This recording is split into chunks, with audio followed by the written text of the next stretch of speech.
Hello friends, अगर आपने अभी तक मेरे यूट्यूब चैनल सब्सक्राइब नहीं किया तो प्लीज़ मेरे यूट्यूब चैनल को सब्सक्राइब कर लें और बेल आइकन दबाना बिल्कुल भी ना भूलें। तो आज हम बात करने वाले हैं इंटर स्पेसिफिक रिलेशनशिप के बारे में। तो सिनॉप्सिस की हम बात करें यहाँ पे तो introduction, types of relations, inter specific relations and difference.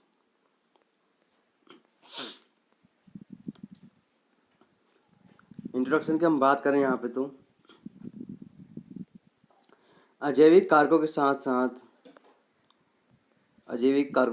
साथ जैविक कारक भी जीवधारियों की जैविक क्रियाओं पर प्रभाव डालते हैं।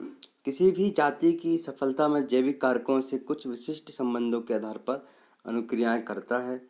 उन्हीं संबंधों की मधुरता या कटुता ही जंतु विशेष की समस्त जाति पर प्रभाव डालती है। अन्य शब्दों में जंतुओं के आपसी संबंध या तो एक दूसरे का सहयोग प्रदान करते हैं, दिन प्रतिदिन समस्याओं का समाधान करते हैं। टाइप्स ऑफ रिलेशन की बात करें हम तो इंट्रा स्पेसिफिक रिलेशंस, तो जन्म के साथ ही प्रत्येक जंतु अपनी जाति के सदस्यों से सर्वप्रथम संबंध स्थापित होता है। अलग अलग जातियों में यह संबंध भिन्न प्रकार के होते हैं। कुछ जातियों में अपनी जाति के सदस्य की असहयोगी और घातक होते हैं। मुख्य अंतः जाति कारक निम्न किस प्रकार के होते हैं। पहला है cooperative and non cooperative. Cooperative की बात करें हम तो इस प्रकार के संबंधों में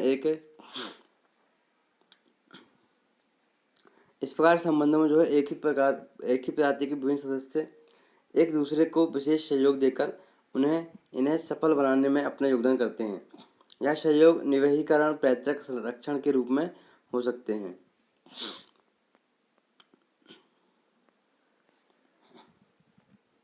कोऑपरेटिव इंट्रास्पेसिफिक बायोटिक फैक्टर्स, तो यहाँ सहयोगी अंतः जाति जीवी कारक निम्न प्रकार से हैं। पहला है कॉलोनाइजेशन। फिर बात करें तो हम प्राणियों के उस विकास में सर्वप्रथम स्वतंत्र जीवों प्रोटोजोआ समुदाय के प्राणियों ने परस्पर सहयोग के द्वारा निवहीकरण की विधि को अपनाया है। इस प्रकार की निवही के आगे परिवर्धन एवं विकास के द्वारा बहुकोशिकीय मेटाजोन्स का उद्भव हुआ, जो कि आगे चलकर एक इकाई संगठन के रूप में कार्य करने लगे। सोसाइटी फॉर्मेशन की हम बात करें तो कुछ प्राणियों में अद्भुत सामाजिक संगठन या समाज निर्माण की प्रवृत्ति पाई जाती है। यह प्रवृत्ति अपनी जाति की सुरक्षा, उत्थान और सफलता में ठीक उसी प्रकार सहयोगी होती है जिस प्रकार मानव के विभिन्न सामाजिक संगठन मानव जाति की सफलता में ठीक उसी प्रकार सहयोगी होते हैं जिस प्रकार मानव के विभिन्न सामाजिक संगठन मानव जाति की सफलता और विकास में सहयोग होते हैं। तीसरा है एग्रीगेशन। तो समूहीकरण विधि में प्राणियों में अनेक जातियों सामान्य वितरण में पाए जाने की अपेक्षा अधिक संख्या में सांद्रित या एकत्रित होते हैं। यह स्वभाव अनुसार जो है समूह बनाकर रहते हैं। कुछ विशेष विपरीत परिस्थितियों का मुकाबला करने के लिए अस्थायी रूप से समूह में एकत्रित हो जाते हैं। अजीवी वातावरण को रूपांतरित करने के अलावा समूहीकरण के समूह में रहने वाले प्राणियों की आकारिकीय, कार्यकी एवं सामाजिक संरचना में परिवर्तन होते हैं। पेरेंटल केयर की हम बात करें तो प्राणियों में पैतृक संरक्षण का गुण सभी में समान रूप से नहीं पाया जाता है। सूक्ष्मदर्शी एवं छोटे प्राणियों में पैतृक संरक्षण का नितांत अभाव है। जन्म के तुरंत बाद नवजात जो है संतति को प्रकृति के भरोसे छोड़ दिया जाता है।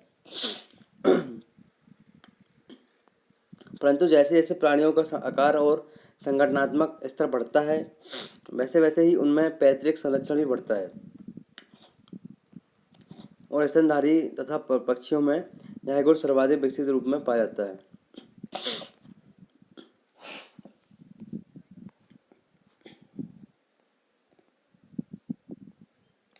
यहाँ पे हम बात करें तो इंटरस्पेसिफिक रिलेशंस की, दो या दो से अधिक भिन्न जातियों के बीच पाए जाने वाले संबंधों को अंतरजातीय संबंध कहते हैं। जैविक वातावरण के प्राणियों एवं पादप जातियों एक दूसरे के प्रति कई प्रकार के आपसी संबंध रखती हैं। जातियों के बीच पाए जाने वाले परस्पर संबंध दोनों प्रकार की जातियों के लिए लाभदायक या दोनों के लिए हानिकारक हो सकते हैं, अथवा ये संबंध ऐसे भी हो सकते हैं कि जो कि एक जाति के लिए लाभदायक या हानिकारक हो तथा दूसरी जाति के लिए उदासीन है। और एंटेगोनिज्म यह संबंध समानता पोषण से संबंधित होता है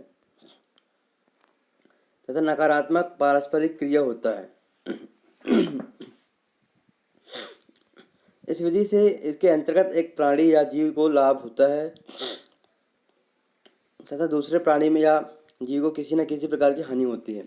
यह विधि निम्नलिखित प्रकार की होती है। एंटीबायोसिस की हम बात करें तो यहाँ पे इस प्रकार की विधि असहभोजिता भी कहते हैं। यह विधि भी एक नकारात्मक जो है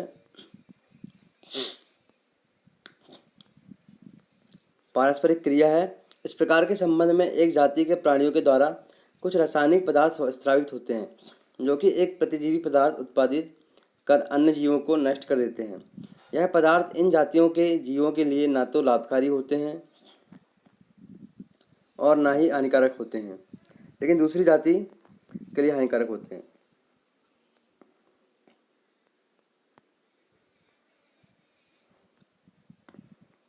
यहाँ पे बात करें हम तो कॉम्पिटिशन्स की। प्रतिस्पर्धा एक प्रतिकूल परस्पर क्रिया होती है जिसमें दोनों समष्टियों की संख्याओं में ह्रास जाता है। इस परस्पर क्रिया में आहार, रहने के स्थान, बच्चे के देने के स्थान आदि की प्रतिस्पर्धा होती है। इन चीज़ों की दोनों की समष्टियों को आवश्यकता होती है तथा इस प्रतिस्पर्धा में समानता जो निष्कर्ष निकलता है वह इन दोनों में से एक होता है। संघर्ष क्षेत्र में एक समष्टि नष्ट हो जाती है, वह किसी ऐसे जीवन क्षेत्र का समुपयोजन करने में बाध्य हो जाता है जो प्रबल समष्टि की छोड़ में नहीं आता है। फिर ऐसा संतुलन स्थापित हो जाता है जो दोनों समष्टियों का अस्तित्व बना रहता है। यहाँ पे हम बात करें तो प्रेडेशंस की। कुछ प्राणी भोजन के लिए अन्य प्राणियों को मार कर खा जाते हैं। इस प्रक्रिया को परभक्षण कहते हैं। परभक्षण और भोजन स्पर्धा में कमजोर प्राणी को शक्तिशाली प्राणी मारकर उसका भोजन छीन लेता है, परंतु उसे खाता नहीं है। परभक्षण एक सीधी और प्रभावी असहयोगी प्रक्रिया है। सभी मांसाहारी प्राणी जो हैं परभक्षण करते हैं। साधारणतः एक परभक्षी एक ही जाति का परभक्षण करता है। नित्य प्रति हम देखते हैं कि बिल्लियाँ चूहों का परभक्षण करती हैं, परंतु बाघ, चीते एवं इनके परिवार के मुख्य के जो अन्य सदस्य अनेक शाकाहारी प्राणियों का परभक्षण करते हैं। बाघ के लिए गाय, भैंस, बकरी, खरगोश और यहाँ पर सभी प्राणी परभक्षण के लिए उपयुक्त हैं।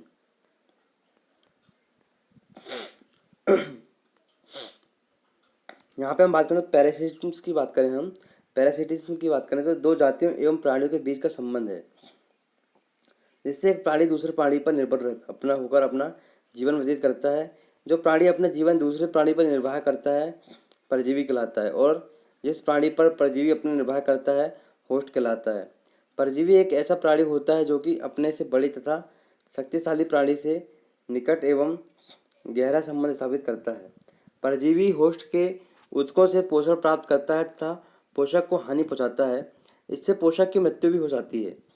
अच्छा परजीवी वह होता है जो कि पोषक को कम हानि पहुंचाता हो या पोषक को बिल्कुल हानि नहीं पहुंचाता हो। सिम्बायोसिस की हम यहाँ पे बात करें तो यह दो जातियों के सदस्यों के बीच कार्य की संबंध होता है जिसके अंतर्गत एक या दोनों जाति के सदस्य लाभ प्राप्त करते हैं। यह एक सकारात्मक दो जातियों के सदस्यों के बीच पारस्परिक क्रिया होती है। यह क्रिया आवास, पोषण, आधार, आश्रम, सुरक्षा, परिवहन के हेतु होती है। यह पारस्परिक क्रिया संबंध अस्थायी प्रकार की हो सकती है। दोस्तों, अगर आपने अभी तक मेरे यूट्यूब चैनल सब्सक्राइब नहीं किया है तो प्लीज़ मेरे यूट्यूब चैनल को सब्सक्राइब कर लें और बेल आइकन दबाना बिल्कुल भी ना भूलें। मेरे यूट्यूब चैनल पर एमएससी जूलॉजी के सारे सेम के नोट्स यहाँ पे अपलोड हो जाएंगे, तो मेरे चैनल को सब्सक्राइब करना बिल्कुल ना भूलें।